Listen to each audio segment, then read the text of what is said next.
Android యూజర్ల భద్రతా దృష్ట్యా Google play store నుంచి పలు హానికారక యాప్లను తొలగించింది.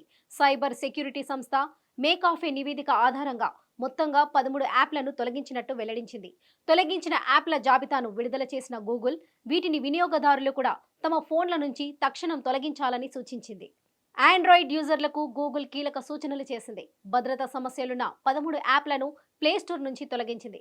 ప్లేస్టోర్ నుంచి తొలగించిన యాప్లో హెల్త్, గేమింగ్, రాశిఫలాలు, ప్రొడక్టివిటీ సంబంధించినవి ఉన్నాయి. ఇక ఈ మేరకు సైబర్ సెక్యూరిటీ సంస్థ మేకేఫీ నివేదిక వివరాలను తెలిపింది. సైబర్ నేరగాలు ఈ యాప్స్ ద్వారా సైబర్ ఇంజనీరింగ్ సాయంతో యూజర్ల ఫోన్లను తమ ఆధీనంలోకి తీసుకుంటున్నారు.